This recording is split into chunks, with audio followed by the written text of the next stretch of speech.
Listo, podemos proyectar. Probamos audio. Buenos días. Ahí. ¿Lista? Lista. Bueno, adelante. Muy buenos días para todos. La siguiente es la presentación de la actividad 7.2, análisis del desarrollo de la dimensión cognitiva. El grupo Robinson Arias, Zaira Malaver, quien les habla Elena Ladino, nuestro tutor Fernando Torres. La agenda que se desarrollará es la siguiente: el análisis de los objetivos con fortalezas y debilidades, de las expectativas tanto de los objetivos como de las expectativas de tipo afectivo. Nosotros, para la unidad didáctica, planteamos dos objetivos. El primero, interpretar las potencias de exponente natural como una simplificación de factores repetidos en la solución de situaciones de diferentes contextos. Para esto, presentamos dos tareas: una, armando un cubo, y dos, la hidra. Vamos a poner el foco sobre armando un cubo, que fue, digamos que la tarea del objetivo 1 que mayor aporte tuvo a la unidad didáctica. Básicamente es una situación donde dos amigos están jugando a formar cubos, como se muestra en la imagen, y ellos deciden contar los cubos para saber cuántos cubos se necesitan para luego formar el más grande. Entonces la pregunta es: ¿podrías determinar una forma más fácil y rápida para hallar la cantidad de cubos necesarios para formar el más grande? Entonces ahí luego tienen que explicar.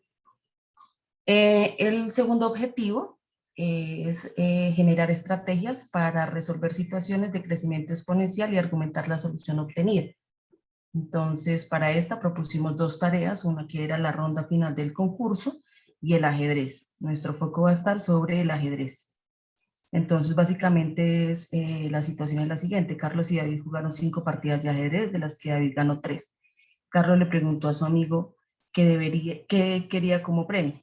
Entonces David, que es aficionado a las matemáticas y le gustan mucho las frutas, le pidió llevar naranjas. Y bueno, y básicamente al final, luego de 8 cuadros, le pregunta que luego de 8 cuadros se cumple con 6.000 naranjas que pidió. ¿Cuál es el número del factor? Entonces, vamos a mirar aquí los porcentajes de la contribución de los dos objetivos y los resultados del examen final. Entonces, para esto nos damos cuenta que, por ejemplo, para el objetivo 1 tuvo una contribución promedio del 71%, y en el examen final de un 72%. Para el objetivo 2 del 22%, pero en el examen final logra pues subir un poco porque da 51%.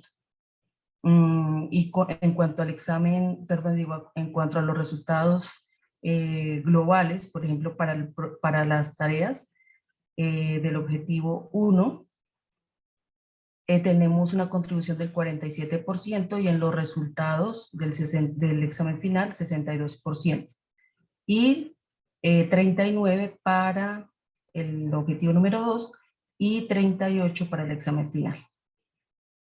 Con eso, digamos que con esos datos en general vamos a pensar en lo siguiente. Entonces, vamos a mirar cuáles fueron los criterios de logro con mayor ponderación para la tarea 1.1, que es en la que nos vamos a enfocar. Entonces, nosotros le dimos mayor ponderación a estos criterios, y era identificar la base y el exponente de una potencia, reconoce las palabras asociadas al problema de potencias como cuadrados y cubos, porque pues esto tiene relación con el contexto de la tarea, y adicional le dimos mayor porcentaje o ponderación a los criterios que tienen que ver con decisión, que es el 1.4 y el 1.11, y es decidir el método que se va a realizar. Recordemos que la contribución de esta tarea al objetivo fue de 56.8 y la tarea 2 del 48.1. En cuanto a los criterios de logro de mayor ponderación para la tarea 2, que es la del ajedrez que les comentaba al comienzo, nuestra mayor ponderación fue acá en el criterio de logro, identificar la base y potencia en la tarea para elaborar un diagrama de árbol. Y aquí luego les voy a contar cuál es la dificultad que surge entre las tareas del primer objetivo y las tareas del segundo objetivo. Entonces, la otra, por ejemplo, era identificar el exponente y la potencia en una tabla de datos. La 2.10 identifica que la solución de la pregunta base es la cantidad que se divide cada rama del diagrama de árbol. Aquí estamos hablando de sistemas de representación. Calcular era la 2.12 y la 2.13 expresa la base en las unidades que solicita la tarea y por último justificar las respuestas. Bien, en cuanto a las fortalezas y debilidades de los datos que aparecen allí, encontramos que las fortalezas que tienen estas dos tareas, los elementos de la tarea 1.1 fueron requisitos para desarrollar la tarea 1.2, permitiendo tener una secuencia en las metas.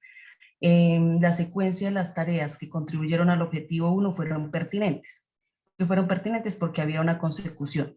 La formulación de la actividad diagnóstica estaba relacionada con los conocimientos previos. En el caso de la tarea 1 estaba relacionada con la multiplicación reiterada y el conocimiento del algoritmo de la potenciación. Los objetivos de la unidad didáctica fueron pertinentes para la ejecución de caminos de aprendizaje y las tareas contribuyeron de manera parcial en el desempeño de la malla curricular del colegio.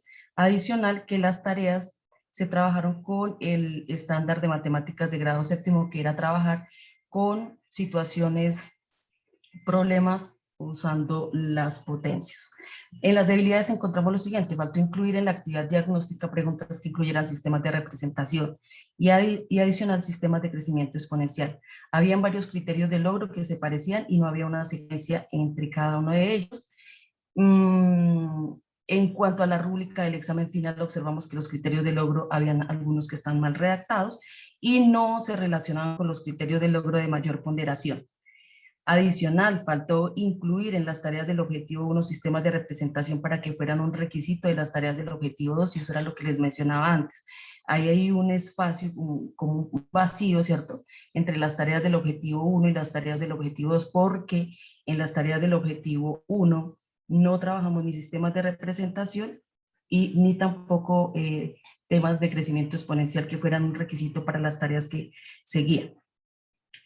Otra debilidad fue que las tareas 2.1, la ronda final del concurso y el ajedrez, no tenían un lenguaje cercano al estudiante y las ayudas que se brindaron no fueron suficientes para aclarar las dudas. Aquí encontramos las debilidades y fortalezas a la contribución de las expectativas de nivel superior. Entonces encontramos que donde mejor les fue acá en formular, ¿cierto? Esto para la tarea 1.1, y que casualmente se relaciona con lo que teníamos previsto, ¿sí? Era formular en matematización, en comunicación y también en el uso del lenguaje. Pero miremos, por ejemplo, donde en la parte gris, donde no les fue tan bien, ¿cierto? Que es el criterio 1.17 y 1.18, que aquí pues básicamente no activan digamos que estos procesos, ¿sí? Bien. Y aquí, para las debilidades y fortalezas a la contribución de las expectativas de nivel superior del objetivo 2, notemos que, perdón, esto es de la tarea 1.1. Ok. Sí, es la misma, es la misma. Entonces, vamos a mirar las del objetivo, las de las tareas del objetivo 2.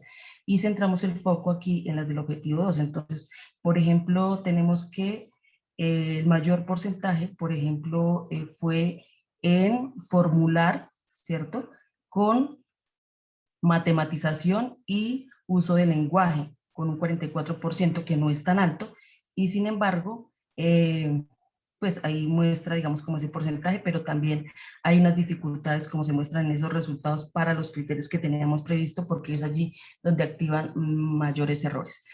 Con relación a estos resultados, vemos aquí las fortalezas y debilidades para estas tareas, que por ejemplo los resultados de activación de las tareas del primer objetivo no contribuyeron a las expectativas de nivel superior.